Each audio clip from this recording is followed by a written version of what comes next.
कोल्हापूर शहरामध्ये शिवसेनेचा अधिवेशनाचा दुसरा दिवस आहे। आपल्याबरोबर भरत गोगोले साहेब आहेत। काय सांगाल, अधिवेशनाचा दुसरा दिवस अंबाबाई चेरडे आज आता काल पहिला दिवस झालेला आहे, आज दुसरा दिवस आहे। आज साहेबांचं सांगता समारोपाचं भाषण पण होणार आहे, परंतु काल विविध नेत्यांनी उपनेत्यांनी काही मंत्री खासदारांनी आपलं मनोगत व्यक्त केलं।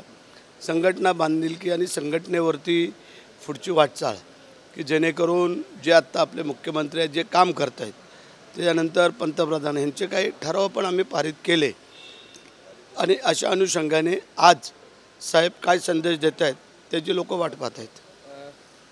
अधिवेशनामध्ये राज्यातून पदाधिकारी आहेत, त्यांचं पाठबळ कसं आणि कसं पाहता याच्याकडे? पाठबळ तर पूर्ण आहेच आणि हे राज्यव्यापी अधिवेशन असल्यामुळे पूर्ण महाराष्ट्रातून लोक आलेली आहेत आणि त्याच्यामध्ये आम्ही सर्व आमदार खासदार मंत्री आणि संपर्क प्रमुख जिल्हा प्रमुख महिला आघाडी युवासेना अशी ही सगळी मंडळी आलेली आहेत। आम्ही तालुका प्रमुखांपासून वरती फक्त बोलवलेले आहेत, खालचे कार्यकर्ते नाही बोलवले। तर आता साहेबांच्या भाषणाची लोक वाट पाहतील आणि मग सांगता समारोप होईल। काल गुहागरमध्ये भाजपची राणेसाहेबांची सभा होती। काल शिवसेनेच्या पदाधिकारी त्यांच्यावर दगडफेक केली।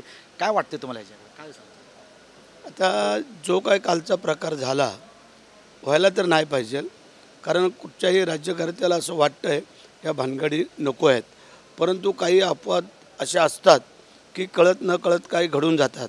परंतु सरकार आपलं सक्षम आहे आणि त्याला ते पायबंद घालू शकतात की असं नाही आहे कोणाला फ्री हँड दिलेलं आहे, तर जो काय चुका करेल त्याला शिक्षाही ठरलेली आहे। वारंवार टीका होती की हे अधिवेशन 50 खोकेवाल्यांचं आहे, अधिवेशनाकडे शिवसैनिक जाणार नाहीत, सभा होणार नाही, काय सांगाल त्यावर? आता कालपासून जर तुम्ही पाहिलं असलात कदाचित लोक आली होती नव्हती हे आपण पाहून त्यांना दाखवा जे बोलणार आहेत ते। आणि आजच कोल्हापूरला एक जाहीर सभा आहे आणि त्या सभेला किती गर्दी जमते ते मग लाईव्ह तुम्ही दाखवा, वस्तुस्थिती दाखवा, लक्षात लगा।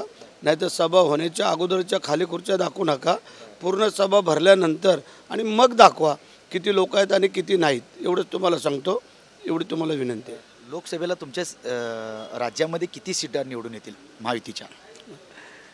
आता आमची ताकद आणि मुख्यमंत्र्यांनी केलेलं काम कार्यकर्त्यांचं सहकार्य यामध्ये ज्या आम्ही सीट देऊ तेवढं निवडून आणण्याचा आम्ही कसोशीने प्रयत्न करू, कारण आत्ताच्या ह्याच्यामध्ये 18 पैकी 13 सीटा आता आमच्याकडं ऑलरेडी आहेत, त्या तर आम्हाला राखणंच आहे। त्याच्या व्यतिरिक्त अजून किती सीट आम्हाला मिळत आहेत त्या पाहून त्या पण आणण्याचा आम्ही प्रयत्न करू की जेणेकरून कुठल्याही मुख्यमंत्र्यांना वाटतं आता माझी मुख्यमंत्र्याची हे आहे तर मी का जास्तीत जास्त सीट आणू नये, आणि तो आमचा कसोशीने प्रयत्न राहील। अधिवेशनामध्ये दुसरा दिवस आहे, मोठ्या संख्येने शिवसैनिक इथं दाखल झाले आहेत, त्यामुळं येणाऱ्या लोकसभा विधानसभेची कार्यपद्धत कार्यकर्त्यांना समजून सांगितलं आणि येणाऱ्या लोकसभेमध्ये जास्तीत जास्त महायुतीच्या सीटा निवडून येण्याचा प्रयत्न असेल। कॅमेरामॅन सुमित सह मी साईनाथ जाधव, TV9 मराठी, कोल्हापूर।